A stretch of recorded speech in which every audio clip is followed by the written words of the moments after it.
Hello, dear listeners, and welcome to the English Globe, the place where we learn English through real-world stories, global events, and important international topics that shape our modern world. My name is Adam, and I'm very happy to have you with us today. No matter where you are listening from, whether it's Asia, Europe, Africa, the Middle East, North America, or anywhere else, this podcast is created especially for people like you who want to improve their English while also understanding what is happening around the world in a calm, clear, and educational way. Before we begin, please take a moment to like this video, subscribe to the English Globe, and tell us in the comments where you are listening from, because your support helps our learning community grow and reach more English learners across the globe. Thank you, Adam, and hello to everyone listening today. It's always a pleasure to welcome our global audience, because the English Globe is more than just a podcast. It is a shared learning space where people from different countries come together to practice English and understand international topics without confusion or strong opinions. Today's episode focuses on a question that many people have started asking in recent years, especially as global trade and international cooperation continue to change. And that question is, are the United States and the European Union moving toward a trade war over Greenland? This may sound complicated at first, but don't worry, because we will explain everything step by step, using simple and clear English that helps you learn while you listen. Exactly, Julia. It is important to say clearly from the beginning that today's discussion is educational, not political advice, and not an argument for or against any country, because our goal is to help English learners understand how international relations and global trade work, and how geography, economics, and cooperation between countries can sometimes create tension or disagreement without meaning conflict. When people hear the words trade war, they often imagine dramatic situations, but in reality, trade disagreements usually develop slowly, through discussions about rules, investments, resources, and long-term economic interests, which makes this topic perfect for learning serious global vocabulary in a calm and responsible way. That's a very important point, Adam, especially for English learners who read headlines online or see breaking news on social media, because headlines often use strong words to attract attention, while the real situation is usually more complex and balanced. Today, we will focus on understanding why Greenland is important, why powerful economies are interested in it, and how trade relationships between the US and the European Union can sometimes become tense, not because of hostility, but because different regions have different priorities, economic goals, and legal systems. By learning this, listeners can improve their English and also become more confident when reading or listening to international news. To begin setting the global context, let's first talk about Greenland itself, because many people know very little about it beyond its cold climate and icy landscape. Greenland is the world's largest island, and although it has a small population, it holds a very important position on the world map, located between North America and Europe, and close to emerging Arctic routes that are becoming more relevant for global trade as technology improves and shipping routes slowly change. Because of this strategic location, Greenland naturally attracts economic and commercial interest, especially from countries and regions that depend heavily on international trade and long-distance transportation. In simpler words, Adam is explaining that Greenland matters not because of politics, but because of where it is located and what it can offer economically, since geography often plays a quiet but powerful role in global affairs.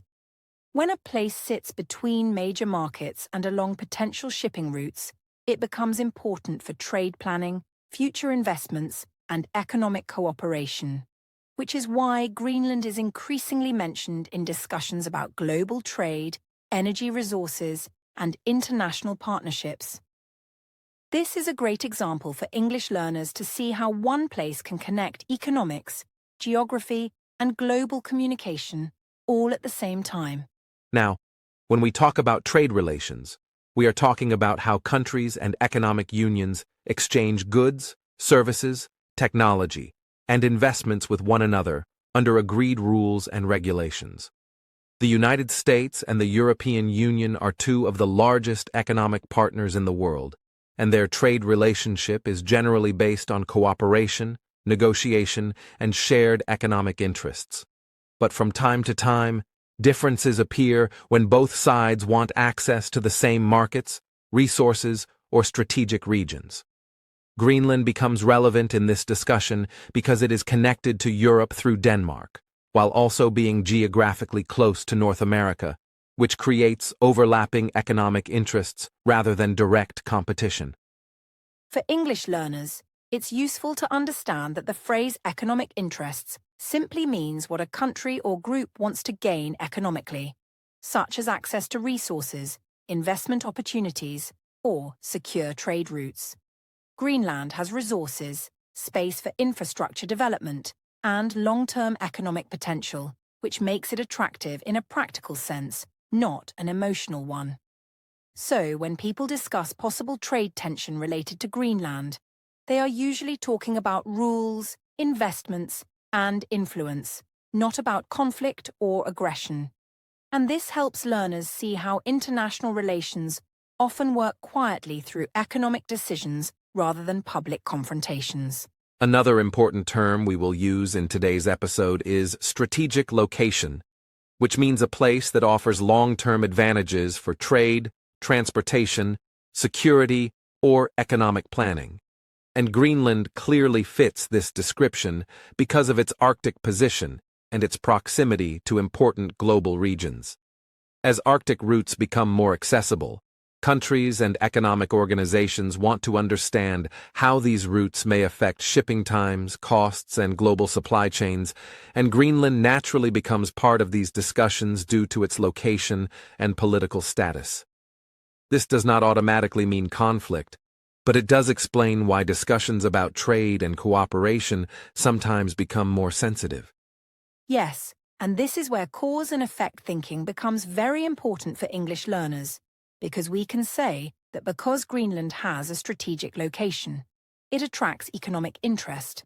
and because different economic partners have different priorities, discussions can become complex.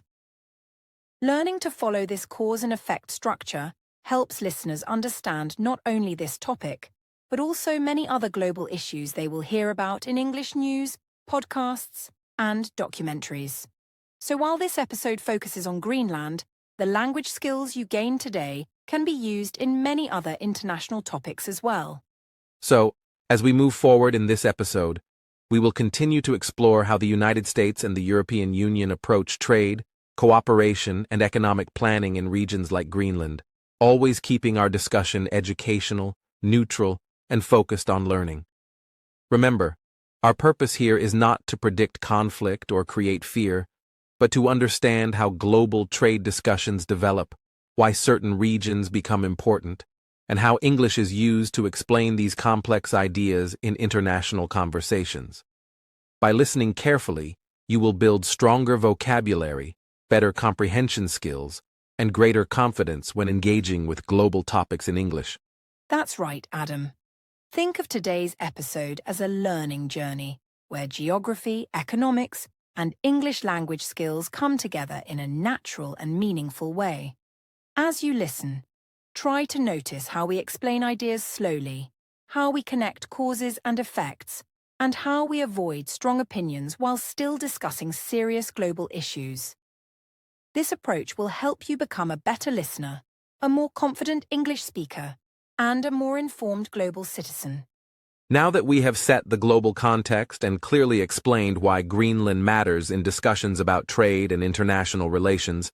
we are ready to go deeper and explore how the United States and the European Union interact economically, what their interests are, and why some people are asking whether trade tensions could increase in the future.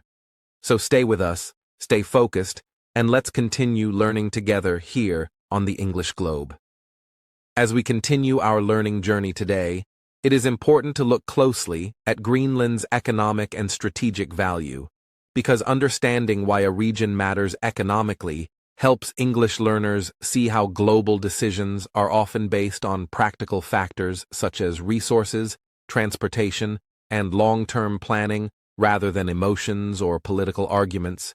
And Greenland is a very good example of how geography and economics quietly shape international attention without loud conflicts or dramatic actions.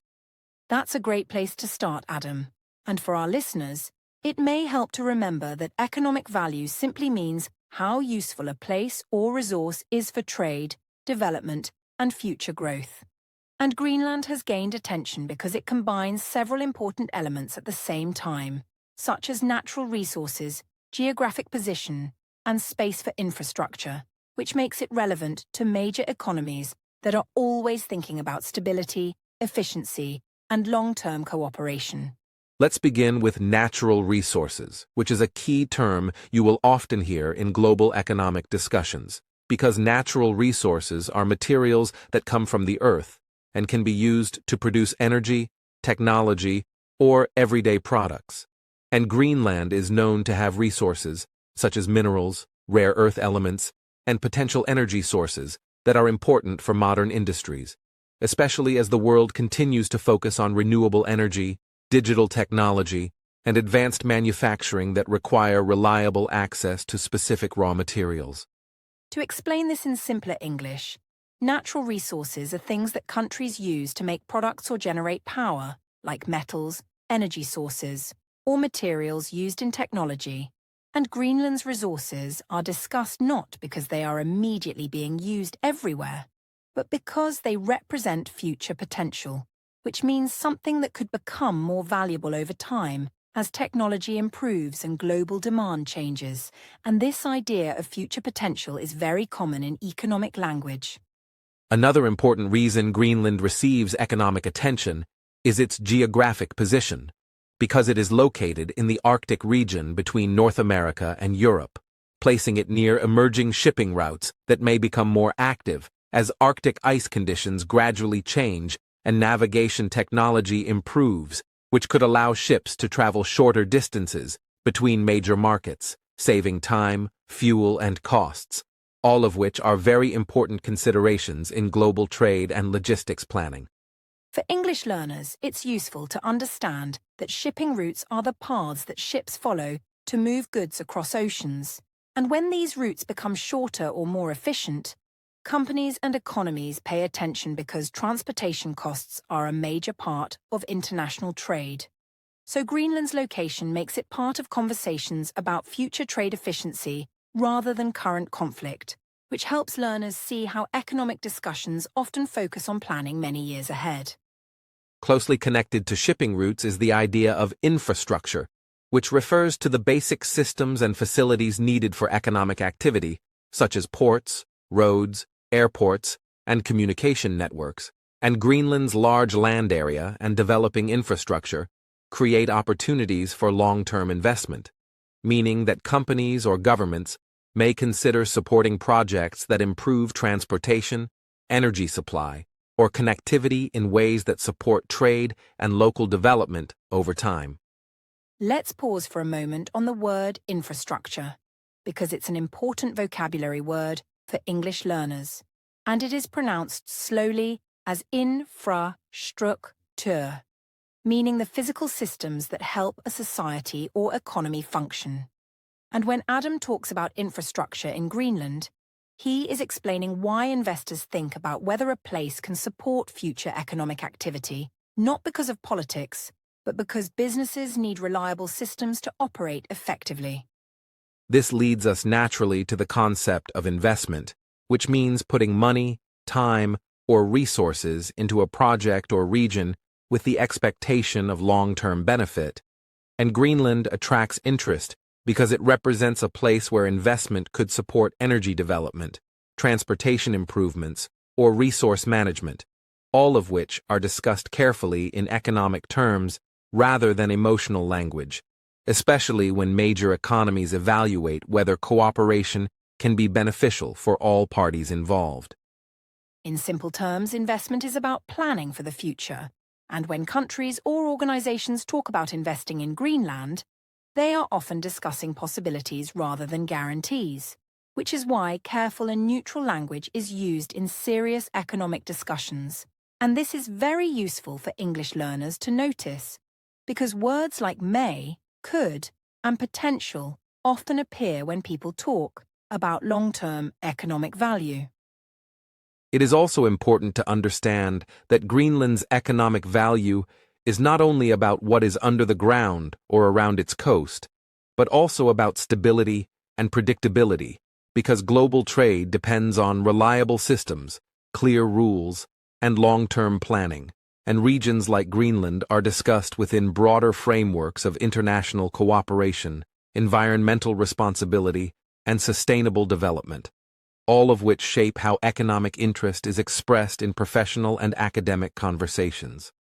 This is a great example of descriptive economic language, because instead of saying something is good or bad, experts describe conditions, possibilities, and challenges.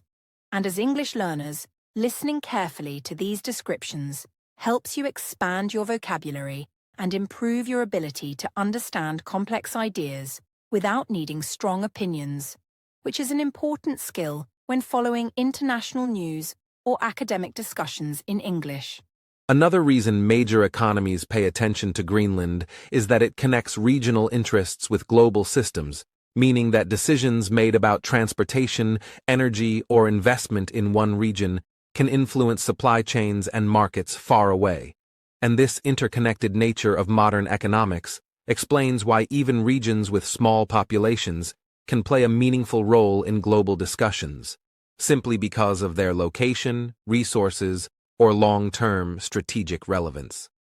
For listeners, this is a good moment to practice listening for detail,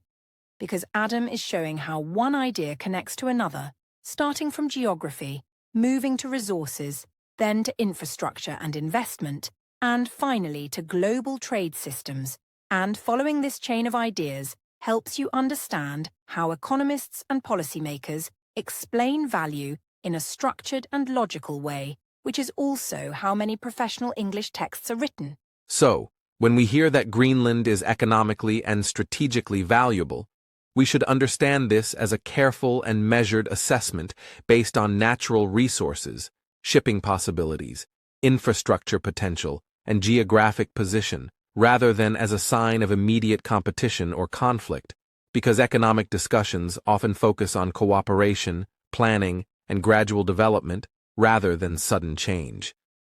Exactly. And as English learners, you can take away two important lessons from this section, because first, you are learning key vocabulary such as natural resources, investment, infrastructure, and shipping routes. And second, you are learning how to listen patiently to long explanations that build meaning step by step, which is a powerful skill when understanding global topics in English. With this understanding of Greenland's economic and strategic value, we are now better prepared to explore why different major economies pay attention to this region and how their interests sometimes overlap in global trade discussions, always remembering that our focus is education, language learning, and clear understanding rather than speculation or persuasion. That's right, Adam. So stay focused and keep listening carefully, because in the next part of our podcast, we will continue to explore how global economic relationships work and how English is used to explain them clearly and responsibly here on the English globe. As we move forward in our discussion, it is useful to look carefully at the United States' economic interests in Greenland, not by focusing on opinions or debates, but by understanding how governments usually think when they evaluate regions that have long-term economic and strategic relevance, because governments often ask practical questions such as how a region fits into trade networks, how it supports economic stability, and how cooperation can reduce future risks in global supply chains.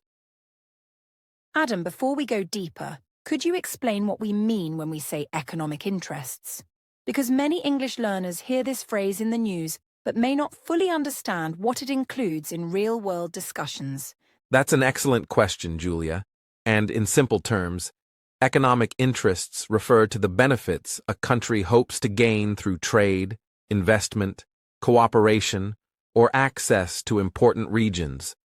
And in the case of the United States, interest in Greenland is discussed mainly in relation to Arctic trade routes, long-term investment possibilities, and cooperation in areas such as infrastructure development and regional security, all of which are framed within existing international agreements and partnerships rather than sudden or aggressive actions.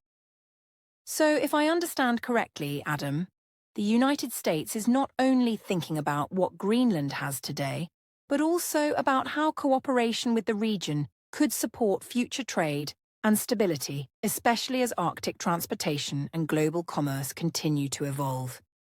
Exactly, Julia. And this future-oriented thinking is very common in government policy discussions, because policymakers often plan many years ahead, especially when it comes to large-scale economic systems like trade routes or energy supply chains, and Greenland's position in the Arctic makes it relevant to U.S. discussions about maintaining reliable connections between North America, Europe, and other global markets through peaceful and cooperative means. I think this is a helpful moment for listeners to notice how neutral language is used, because instead of saying what is good or bad, the discussion focuses on systems, planning, and cooperation, which makes the information easier to understand and less emotional. Another aspect of U.S. thinking involves international partnerships, because the United States generally works with allies and regional partners when engaging economically in areas like the Arctic, using existing agreements and institutions to coordinate research, trade standards, and environmental protection, which reflects a policy approach that values cooperation and predictability over unilateral action. So, for English learners, it's important to understand that when governments talk about partnerships, they are usually referring to formal cooperation through agreements and shared rules, not informal or personal relationships. Exactly. And this policy-related vocabulary, such as agreements, frameworks, regulations, and coordination, is commonly used in news-style English, making it very useful for learners who want to follow international economic discussions with greater confidence and accuracy. I also noticed that the sentences are quite long and detailed, which helps listeners practice focusing on meaning over time, rather than translating every word. And this is an important listening skill for advanced English learners. That's a great observation, Julia, because understanding formal English often requires patience and attention to how ideas connect across a full sentence or paragraph, especially when discussing topics like economic policy or international cooperation, where explanations are designed to be precise and balanced, rather than simple or emotional. So, to summarize in simple language, the United States looks at Greenland as part of a larger Arctic picture, focusing on trade routes, investment possibilities, and cooperation that supports stability and long-term economic planning, rather than short-term competition or confrontation. Exactly, Julia, and by understanding this perspective, English learners not only gain insight into how governments think, but also improve their ability to understand policy-related vocabulary and formal news-style language, which will help them engage more confidently with global topics in English. That makes this section very useful for learning because it combines real-world information with practical language skills that listeners can apply when reading or listening to international news. And with this foundation, we are now ready to continue exploring how other major economic actors approach Greenland, keeping our discussion educational, neutral, and focused on understanding rather than judgment, as we move forward in today's episode on the English globe. Now that we have discussed Greenland's value and the U.S. economic approach,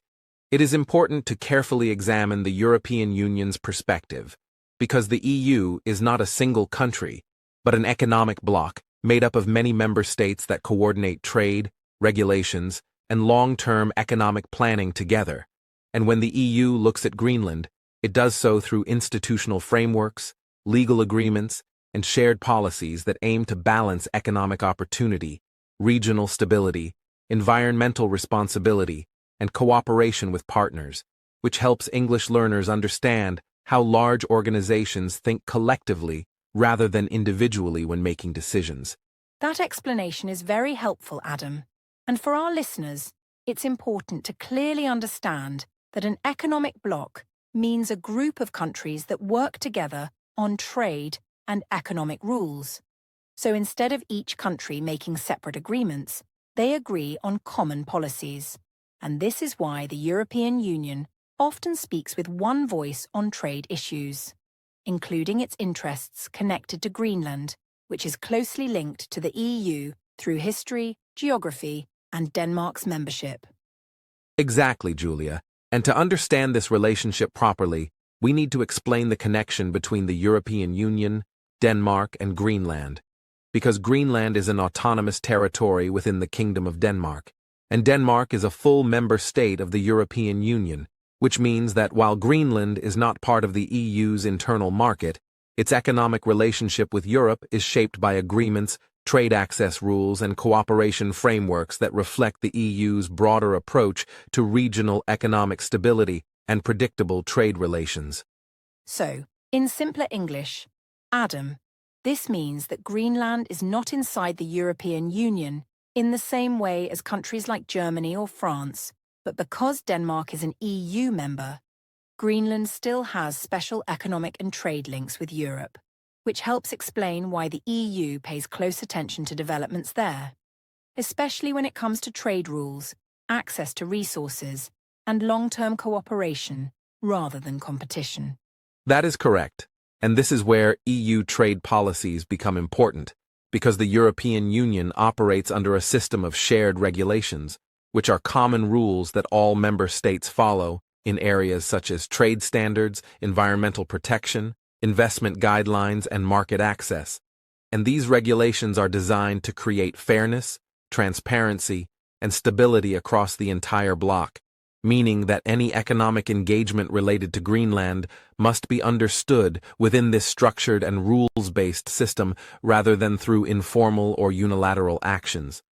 For English learners, it may help to remember that regulations are simply official rules made by institutions, and the EU uses many regulations to make sure that trade and economic cooperation happen in an organized and predictable way, which is why discussions about Greenland from the European side often sound very formal and careful, using long sentences and precise vocabulary instead of emotional or dramatic language.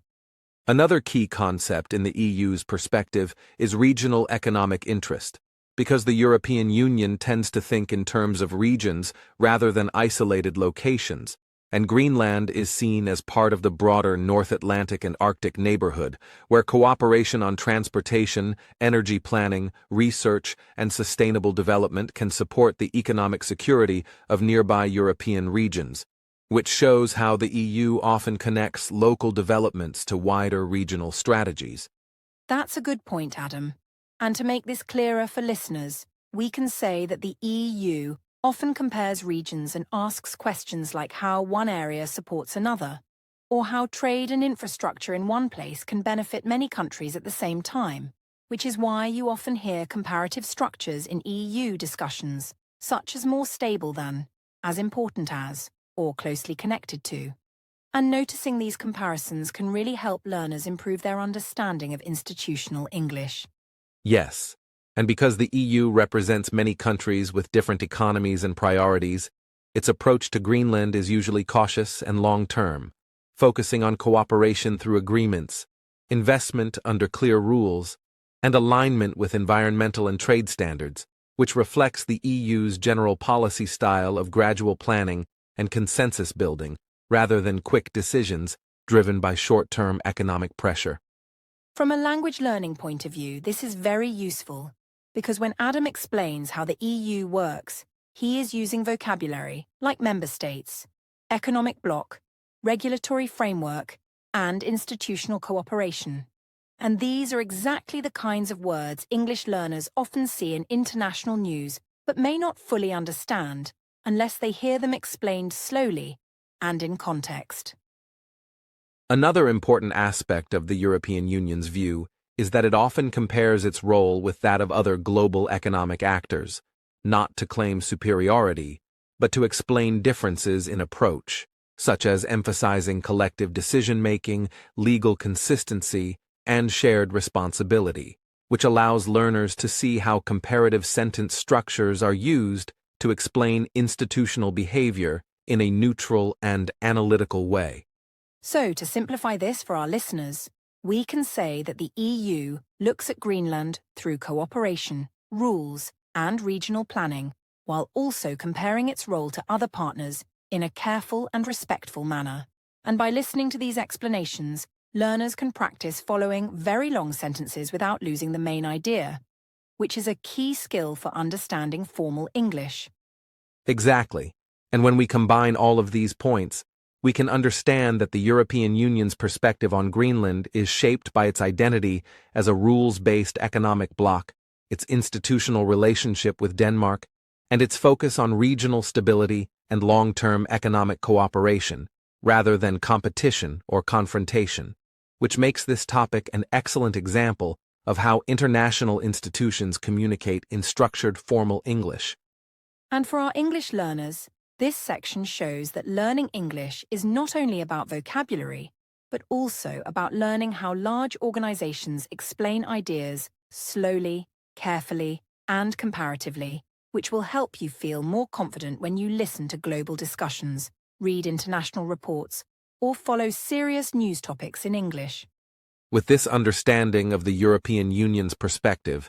we are now ready to move forward and compare how different economic actors interact and sometimes overlap in their interests, always keeping our discussion educational, neutral, and focused on learning here on the English Globe. At this stage of our discussion, it is important to clearly and calmly explain what the term trade war actually means, because many English learners hear this phrase in international news and social media headlines and immediately associate it with danger or conflict, even though a trade war does not involve soldiers or physical violence, but instead refers to a situation where countries or economic groups respond to each other's trade decisions by using economic tools like taxes, rules, or limits on trade, usually because they disagree about fairness, access to markets, or long-term economic balance. And understanding this definition helps learners follow global news without fear or confusion. To put Adam's explanation into simpler and more everyday English, a trade war is like a long economic disagreement between countries where each side tries to protect its own businesses and workers by changing trade rules, rather than a real war. And this is why governments usually talk about trade wars using formal and careful language, because the goal is not to stop cooperation completely, but to influence discussions, encourage compromise, and adjust economic relationships over time through structured systems rather than emotional reactions. One of the most important words connected to a trade war is tariff, and a tariff is simply a tax that a government places on goods coming from another country, which means that when a product is imported, its price becomes higher, and governments sometimes use tariffs to support local industries, protect jobs, or respond to what they believe are unfair trade practices, all while operating within international trade systems and laws, which shows that tariffs are policy tools used in negotiation processes rather than aggressive actions designed to cause harm. To help learners understand tariffs in a real-life way, you can imagine that if a country adds a tariff to imported shoes, those shoes become more expensive in local shops, which may encourage people to buy shoes made inside the country instead. And while this can support local producers, it can also raise prices for consumers, which is why tariffs are usually discussed carefully and slowly in government meetings and news reports, using balanced language that focuses on economic effects rather than emotional language. Another important term that often appears in discussions about trade wars is trade restrictions, which is a broader phrase that includes tariffs, but also covers other measures such as limits on the quantity of goods, special rules for imports, or safety and quality requirements. And these restrictions are usually part of structured economic systems designed to manage trade flow, protect standards, or respond to disagreements, rather than sudden actions meant to stop cooperation or create instability between countries. In simple English, trade restrictions are like rules that control how trade happens, such as how much of a product can enter a country or what conditions it must meet. and these rules exist in almost every country, which helps learners understand that trade restrictions are normal parts of international trade systems and not automatic signs of conflict, anger, or economic collapse. An essential part of preventing trade disagreements from becoming more serious is negotiation, which means formal discussions where governments or economic organizations meet to explain their concerns, propose changes, and look for solutions that allow trade to continue in a fair and stable way. And in reality, most trade disagreements spend many years in negotiation rooms, policy papers, and economic forums rather than becoming long-term trade wars, which highlights the importance of dialogue in global economics. For everyday understanding, negotiation is simply talking and listening with the goal of finding a solution. And in trade discussions, this usually means experts, officials, and representatives carefully comparing data, rules, and economic impacts, which is why the language used in these talks is often slow, detailed, and formal, making it a useful example for English learners who want to improve their ability to follow long explanations. From a language learning perspective, this section is especially valuable because it shows how complex economic ideas like trade wars, tariffs, restrictions, and negotiations can be explained clearly using definitions, examples, and neutral vocabulary, which helps learners build confidence when listening to international news and understand that these topics are usually about systems, rules, and gradual changes rather than sudden or dramatic events. To connect this theory to real life, it's helpful to remember that trade rules influence the prices and availability of everyday products, such as food, clothing, electronics, and fuel, meaning that even though trade discussions happen at a high level, their effects can be felt in daily life, which makes understanding this vocabulary practical and useful for English learners who want to understand the world around them. So when you hear the phrase, trade war in the future, you can now understand it as a structured economic disagreement that involves policies, rules, and negotiations, rather than fear or conflict. And this understanding allows you to listen to global discussions calmly, think critically about what you hear, and continue improving your English through real-world topics here on the English globe. As we move into this part of our discussion, it is very important to clearly explain what we mean by areas of economic tension, because in international economics, tension does not mean conflict or hostility, but rather refers to situations where different governments or economic groups have different approaches, priorities, or rules. And in the case of the United States and the European Union, these differences often appear in trade policy design, investment frameworks, and regulatory standards, which can create friction in discussions without leading to confrontation or breakdown in cooperation. That distinction really matters, Adam, because many English learners hear words like tension or disagreement in the news and immediately think something serious or dangerous is happening, while in reality, these words often describe normal differences in how large economies manage trade and protect their interests. So it's helpful to understand from the beginning that disagreement is a regular part of international economic relations and does not automatically mean that countries are moving toward conflict. One key area where economic tension can appear is in trade approaches, because the United States and the European Union sometimes design their trade policies in different ways, with the U.S. often emphasizing flexibility, market-driven outcomes, and bilateral agreements, while the EU usually focuses on collective decision-making, shared regulations across member states, and long-term policy alignment, and these different styles can lead to misunderstandings or slow negotiations even when both sides support open trade in principle. In simpler English, Adam is saying that the US and the EU may want similar goals, such as stable trade and economic growth, but they sometimes choose different paths to reach those goals, which can make discussions longer and more complex. And for learners, this is a good example of how comparison language, like while, whereas, and in contrast, is used to explain differences without judging which side is better. Another important area of tension involves investment rules, because both the United States and the European Union want to encourage investment that supports growth and innovation. But they may differ in how they regulate foreign investment, review long-term projects, or set conditions related to transparency and oversight. And these differences can create careful debates about access, fairness, and long-term economic security rather than immediate disagreement. So, for listeners, investment rules are basically the conditions that decide who can invest, how they can invest, and what responsibilities come with that investment. And when Adam talks about tension here, he means that both sides are trying to protect their economic systems while still remaining open to cooperation, which requires balance rather than pressure. Environmental standards are another area where differences can appear, because the European Union generally places strong emphasis on environmental protection, sustainability, and long-term climate goals within its trade and investment policies, while the United States may apply environmental rules in a different structure depending on policy priorities and regulatory systems.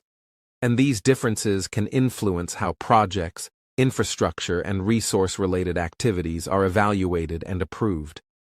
This is a very good example of neutral analytical language, because instead of saying one system is strict and another is weak, we simply say they are different. And this helps learners understand that international discussions often focus on aligning standards, finding compromise, or allowing flexibility rather than creating division.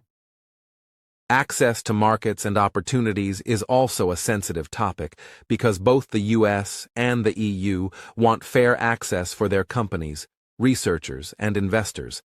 But fairness can be defined differently depending on legal traditions, economic structures, and public expectations, which means discussions about access often involve technical language, long negotiations, and gradual adjustment rather than dramatic decisions. For English learners, this shows how important it is to listen carefully to long explanations, because access does not simply mean permission, but includes rules, conditions, and expectations. And understanding this helps learners follow complex news stories without misunderstanding the tone or purpose of the discussion.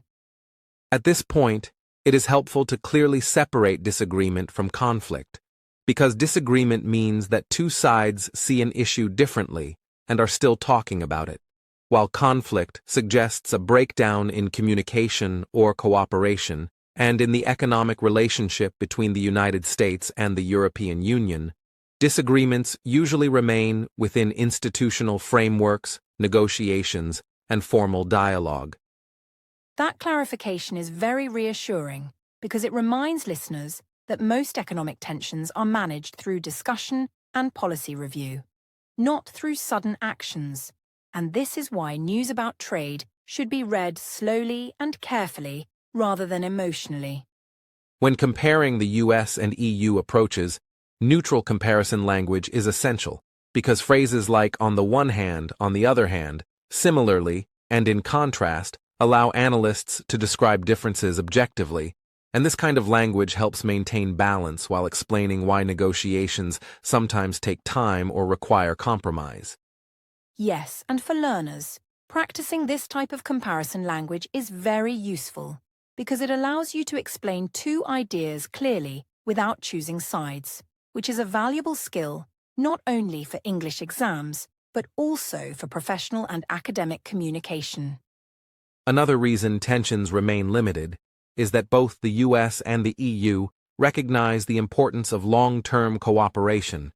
especially in areas like global trade stability, supply chain reliability, and economic resilience, which encourages both sides to manage disagreements carefully rather than allowing them to grow into larger problems.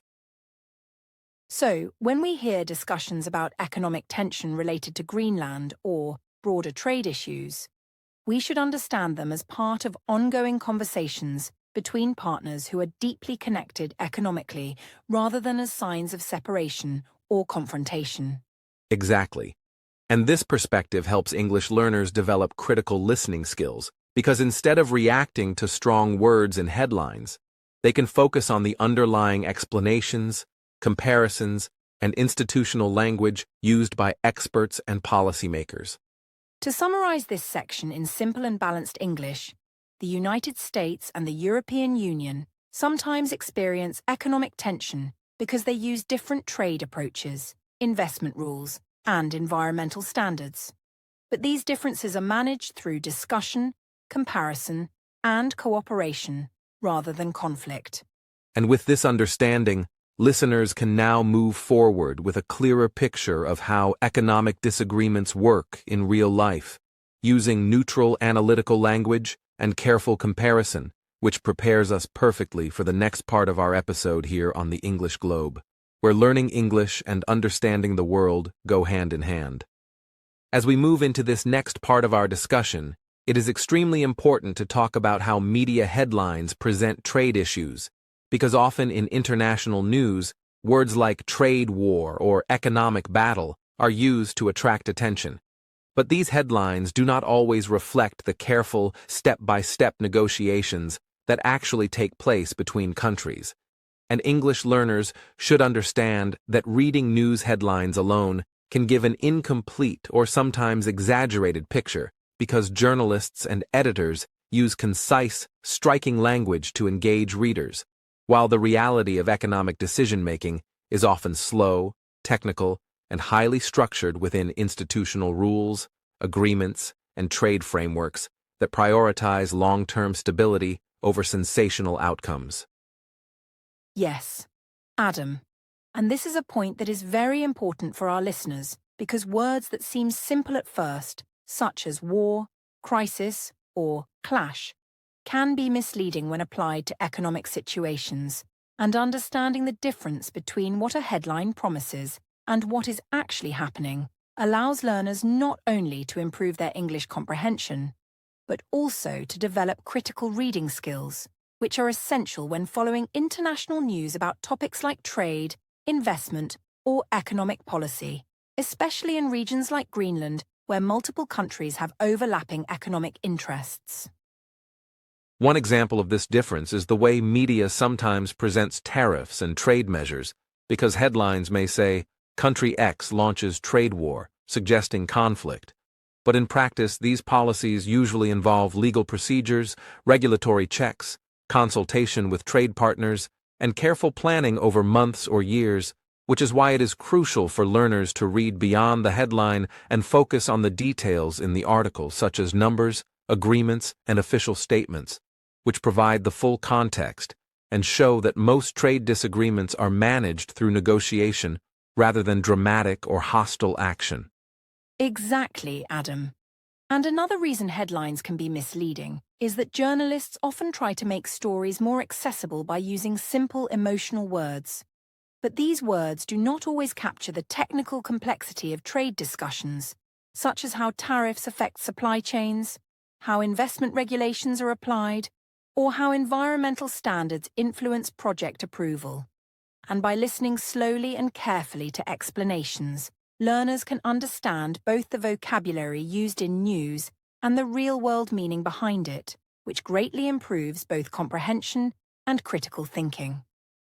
A key skill for English learners is learning to recognize phrases in news language that are designed to grab attention, such as "trade war escalates" or "economic battle looms," and then comparing them with the actual statements from governments, trade organizations, or official reports, because this comparison allows learners to see that what sounds dramatic may, in reality, be a structured negotiation, a gradual adjustment of tariffs, or a dialogue about investment rules, and noticing these differences helps learners both understand English more accurately and avoid forming opinions based solely on simplified or sensational headlines.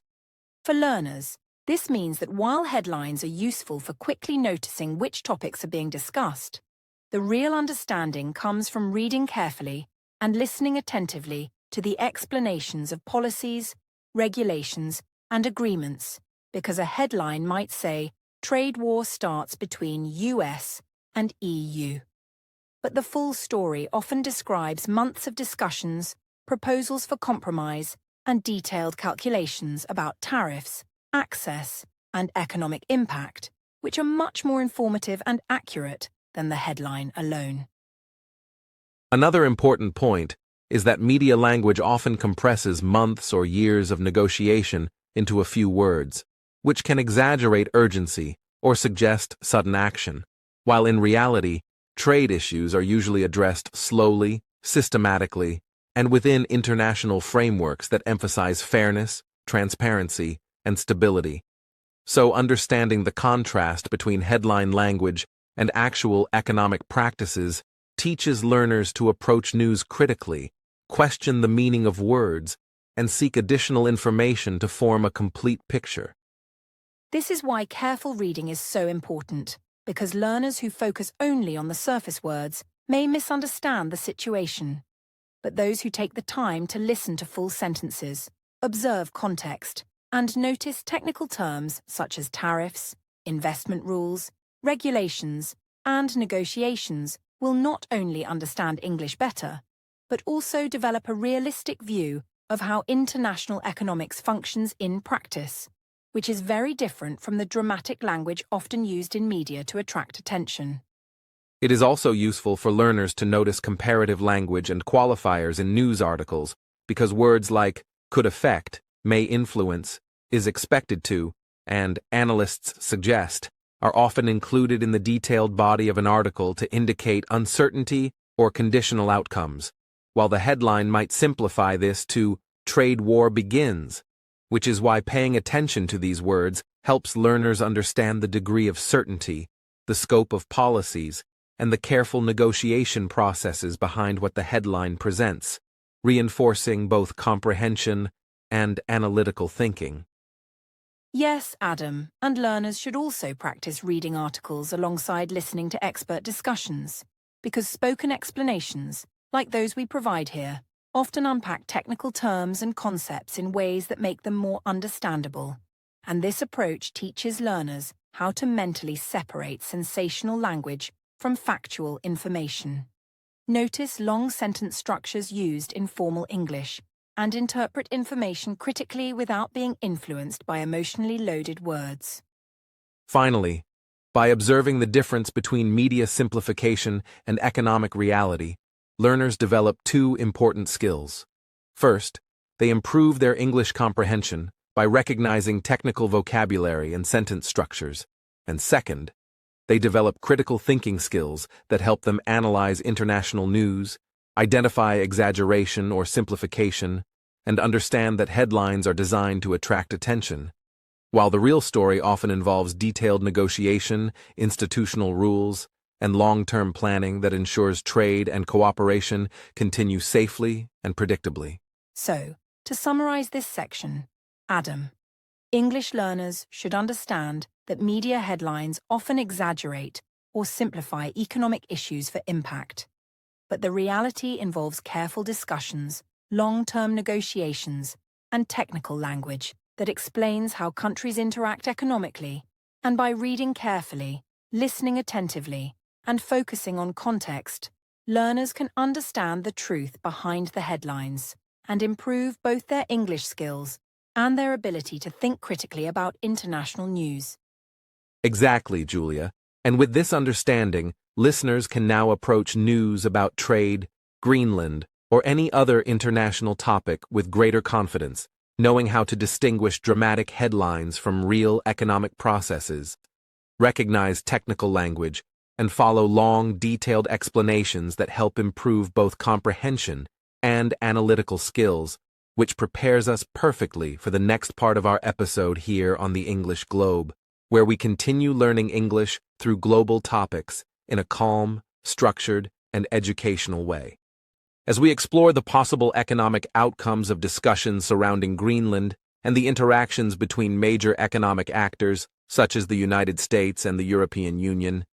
it is important to emphasize from the very beginning that these outcomes are not predictions or recommendations, but rather structured possibilities, which may arise depending on the choices made by governments, companies, and trade organizations, because in international economics, the situation is often influenced by multiple factors such as market conditions, legal frameworks, environmental standards, and negotiation processes.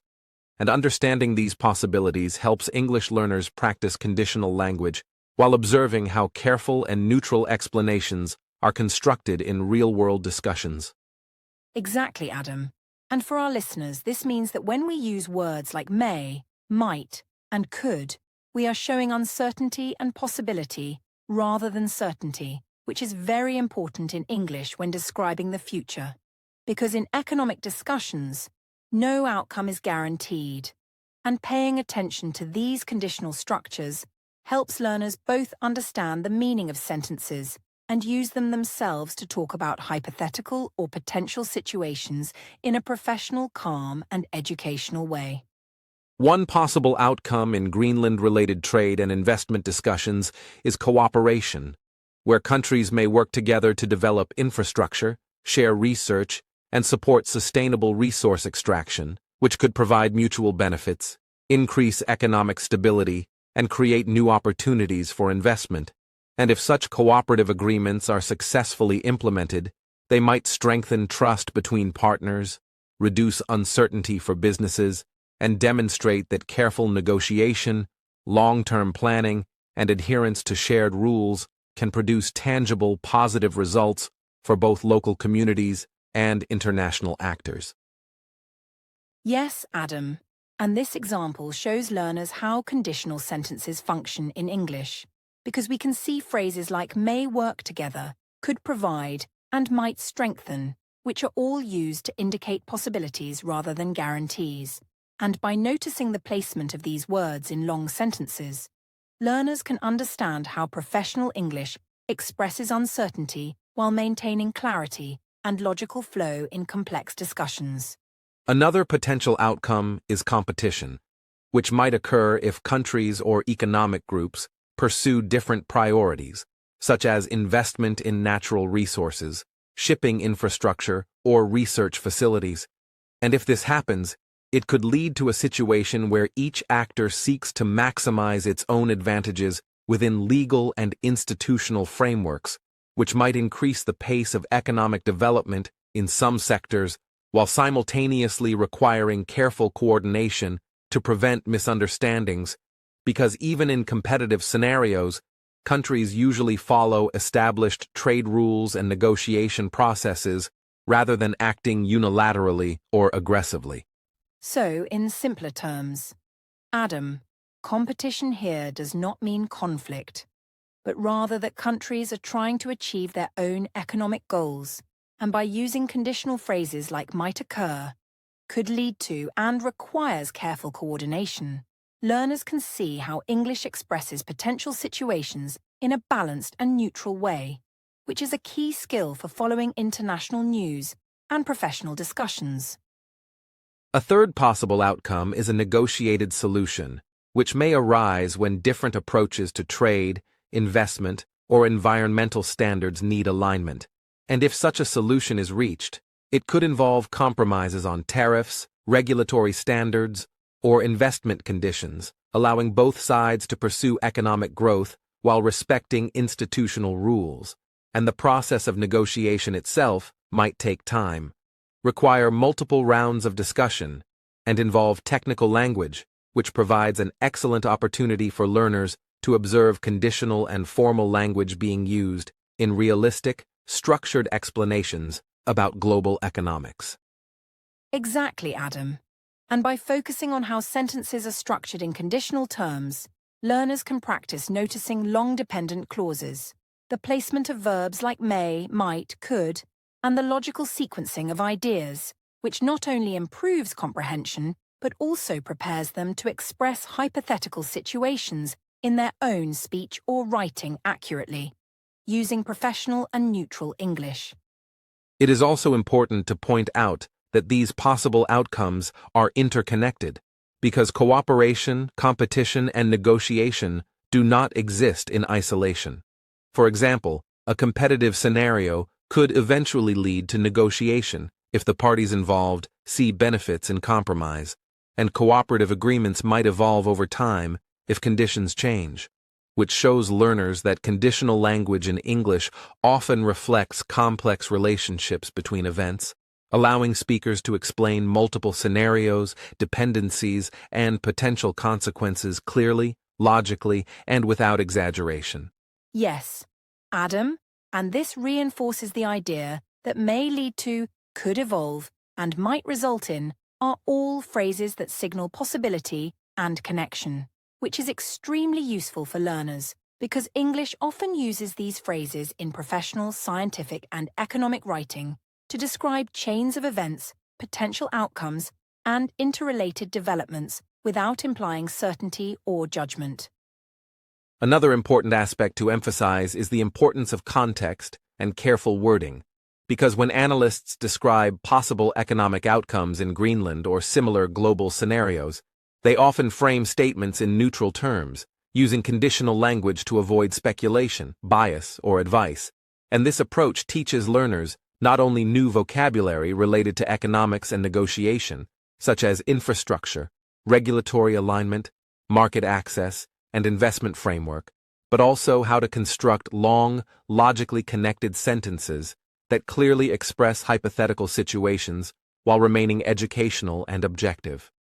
And for learners, Adam, noticing how we use examples, connect ideas, and repeat conditional phrases in long sentences is very helpful, because it shows how English handles uncertainty in formal and structured ways, making it possible to discuss serious global topics in a calm, neutral, and professional manner without causing misunderstanding or alarm, which is exactly the type of English needed for academic study, professional communication, or careful reading of international news. Finally, by combining all these elements, conditional verbs, neutral vocabulary, and carefully structured sentences, listeners can understand that economic outcomes for Greenland, the US, the EU, and other partners are not fixed or predetermined, but rather are shaped by a combination of policy decisions, negotiations, regulatory alignment, environmental considerations, and market dynamics, and learners can use this understanding to practice expressing future possibilities, making predictions using careful conditional forms, and analyzing global situations critically, while improving their ability to comprehend long, complex sentences commonly found in professional English. So, to summarize this section, Adam,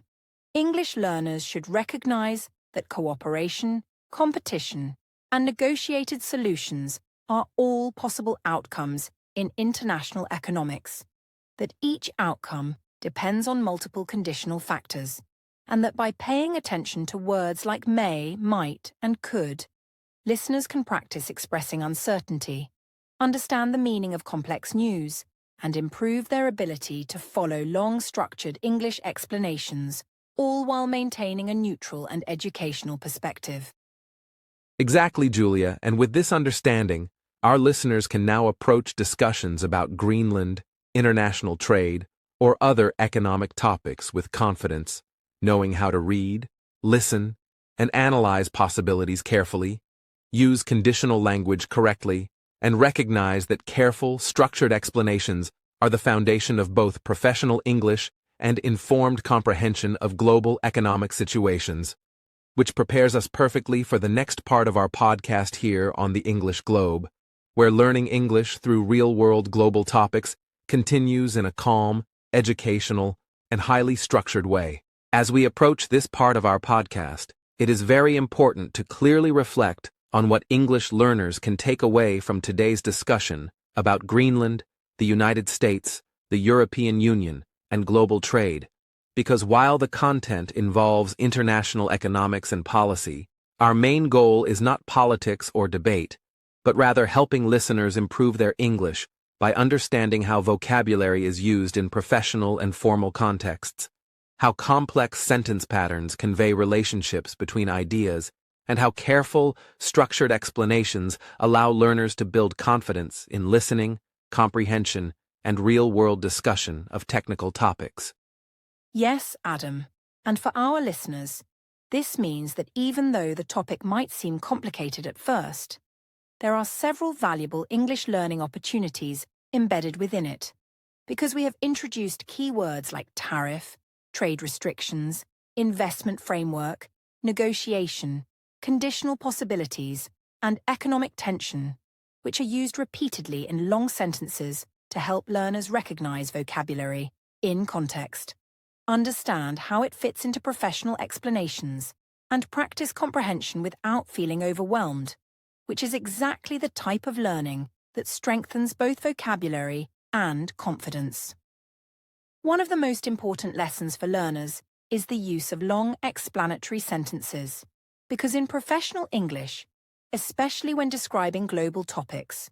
a single sentence can contain multiple ideas connected by words like because, which, while, however, and, or whereas, and by following these sentences carefully, learners can observe the logical flow of ideas, the structure of formal explanations, and the way multiple concepts are integrated into one coherent statement, which not only improves comprehension, but also teaches learners how to construct similar sentences when speaking or writing.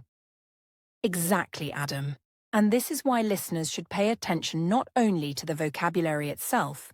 but also to how it is used within long connected sentences, because observing patterns such as dependent clauses, conditional phrases, and linking words helps learners see how English expresses relationships between ideas, describes possibilities, and explains processes step by step, which builds both listening skills and confidence in interpreting complex information without getting lost or confused.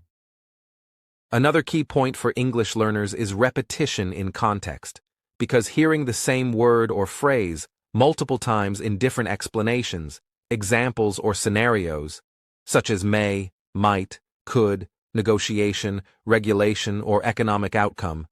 helps learners internalize meaning, pronunciation, and usage naturally, which is far more effective than memorizing definitions in isolation. And by combining repetition with clear sentence structures, learners gain not only vocabulary knowledge, but also the ability to recognize and predict how these words function in professional conversations about global trade and policy. Yes, and from a listening perspective, learners also develop the skill of following long informational sentences. Because as we explain topics like trade cooperation, competition, or conditional outcomes, the sentences often contain multiple clauses that must be understood in order, which is excellent practice for comprehension, attention to detail, and memory retention. And by listening repeatedly and slowly, learners can start noticing the rhythm, stress, and pronunciation patterns that make professional English both understandable and effective in real-world situations. It is also useful for learners to pay attention to formal phrases and expressions that we have used throughout the podcast, such as in reality, depending on conditions, structured negotiation, potential outcomes, aligned standards, and long-term planning, because these phrases are frequently used in academic, business, and international contexts, and recognizing them helps learners expand their vocabulary beyond everyday conversation, giving them tools to read news articles, professional reports, and formal explanations with greater ease and confidence. And importantly, learners should notice the way we use conditional language to describe possibilities, using verbs like may, might, and could, along with phrases such as depending on, if this happens, or in that case, because understanding these structures allows learners to talk about hypothetical situations, future possibilities, or complex scenarios accurately, which is a critical skill in both professional English and real-life discussions, especially when the goal is to describe uncertainty, possibilities, or interconnected events without sounding certain or opinionated. Another valuable lesson is how to summarize and reflect on content, because by reviewing vocabulary, key concepts, and sentence structures at the end of a discussion, learners can consolidate what they have heard, practice paraphrasing ideas in their own words, and notice how complex topics are broken into understandable components, which not only improves comprehension, but also builds the skill of reflecting on professional explanations and using language thoughtfully in discussions or written summaries. Yes, Adam, and this is also very encouraging for learners. Because even if the topic seems challenging at first, repeated exposure to professional vocabulary, long sentence structures, and carefully explained ideas helps learners build confidence. And by recognizing patterns, connecting words to ideas, and practicing listening with understanding, learners will notice gradual improvement in both comprehension and fluency, which makes the process of learning English enjoyable, structured, and rewarding. Finally, it is important to remember that the ultimate goal for English learners is to use language as a tool for understanding and explaining the world, not just memorizing vocabulary or phrases, because topics like Greenland, global trade, and international negotiations provide a rich environment for observing professional English in action, practicing long sentences, learning neutral and objective expressions, and applying conditional language to describe possibilities, which strengthens listening, comprehension, speaking, and critical thinking skills simultaneously. So, to summarize, dear listeners, the main lessons from this topic for English learners are: notice vocabulary in context, pay attention to long sentence structures, practice conditional and formal expressions, listen carefully to long explanations, reflect and summarize what you hear, and most importantly, gain confidence that you can understand complex professional English while exploring real-world global issues, which is exactly what we hope to provide through each episode of the English Globe. Exactly, Julia. And by following these strategies, learners can turn topics that might seem difficult or technical into practical opportunities for growth, because every vocabulary word, every long sentence, and every explanation of a conditional scenario is an opportunity to improve English comprehension, listening, and analytical thinking, which ensures that learning English through global topics is both meaningful and enjoyable, while also helping listeners build the confidence to discuss complex issues in clear, neutral, and professional English.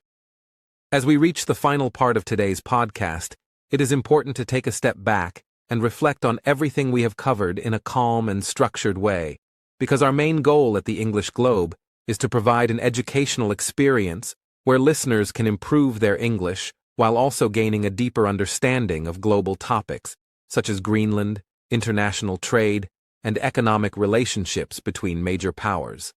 And in this process, we focus on vocabulary, sentence structures, listening comprehension, and conditional language, so that learners can leave with both practical English skills and a clearer understanding of the way countries interact economically in a neutral, factual context. Exactly, Adam.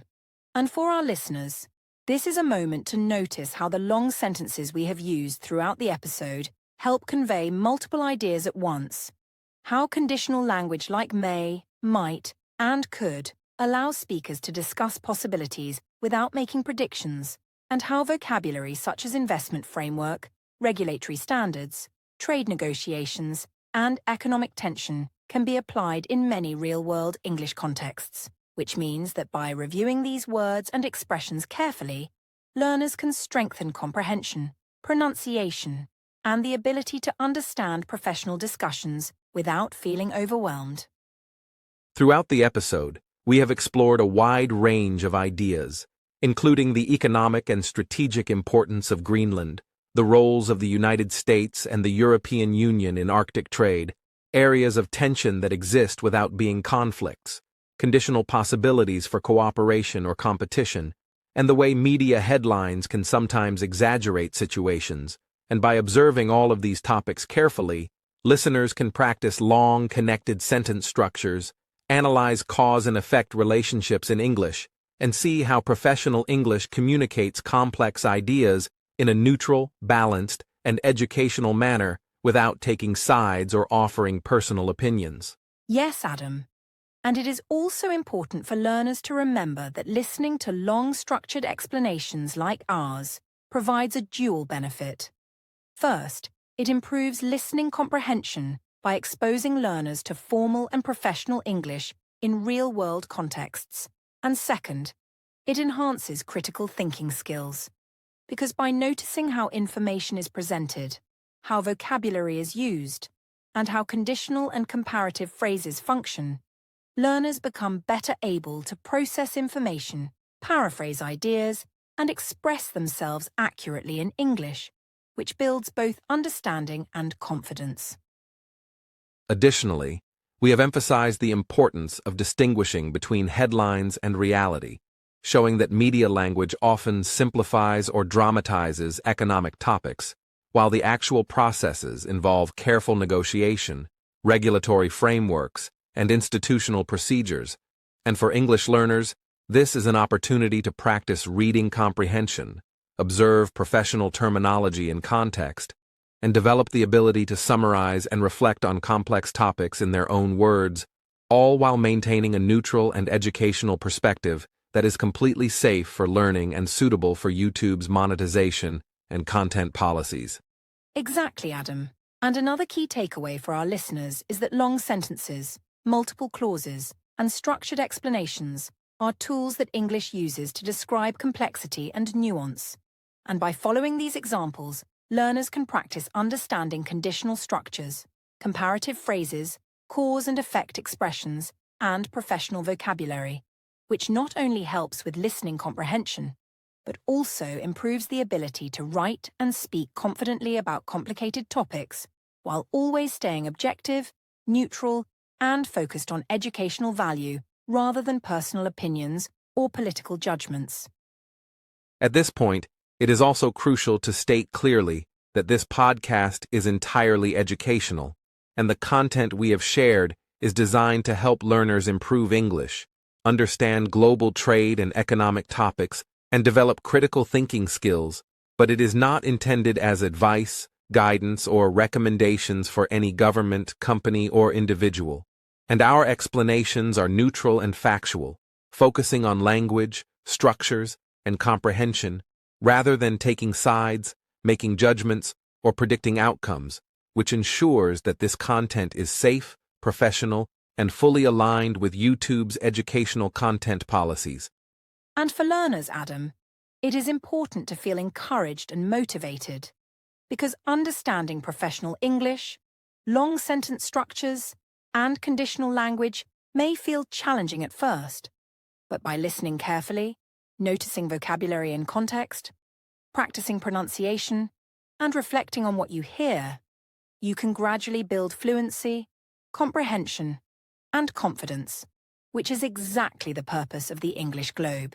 to show that learning English through global topics is not only effective, but also engaging, rewarding, and accessible to learners from every country and every background. Finally, dear listeners, as we conclude this episode, remember that the most important aspects to take away are the skills you have practiced while listening. Recognizing professional vocabulary, understanding long sentences, interpreting conditional phrases, distinguishing facts from simplified media language, and reflecting on ideas calmly and critically, because these skills are transferable to any global topic you study in English. And by continuing to focus on structured explanations and neutral language, you will continue to improve both comprehension and fluency, while also developing the ability to discuss complex issues confidently and clearly. So, in closing, remember that every episode of the English Globe is designed to combine language learning with real-world topics, providing an opportunity to expand your vocabulary, practice listening to long sentences, and understand global issues in a calm and educational way. And we want every listener to feel confident that by engaging with this content, you are strengthening your English, developing analytical thinking, and gaining practical skills that will help you in both academic and professional contexts, all while enjoying a safe and educational learning experience. Thank you, Julia, and thank you, dear listeners, for spending this time with us today, for focusing on language, comprehension, and critical thinking, and for allowing us to guide you through a structured, educational discussion about Greenland, international trade, and global economic relationships. And remember to continue practicing, reviewing vocabulary, listening carefully to sentence structures, and reflecting on the ideas we have discussed, because consistent practice is the key to fluency and understanding in English, no matter where you are in the world. Exactly, Adam. And we look forward to sharing many more episodes with you, where we continue to explore real-world topics explain professional English, practice long sentences, and provide safe educational content that is engaging and motivating. So keep listening, keep learning. And remember that every step you take in understanding complex English topics builds both skill and confidence, making you a stronger, more capable learner every day. And with that, we conclude this episode of the English Globe. Thank you, dear listeners, for joining us, for staying focused, and for taking the time to learn not only about global economic topics, but also about how English can be used to describe complex ideas clearly, neutrally, and confidently. We wish you continued success in your English learning journey, and we can't wait to meet you again in our next episode, where more structured, educational, and engaging content awaits. Goodbye for now, everyone. Keep practicing, stay curious, and remember that learning English through global topics is a journey that improves both language and understanding of the world. You are doing great, and every time you listen carefully, take notes, and reflect on what you learn, you grow a little more confident and skilled. See you in the next episode.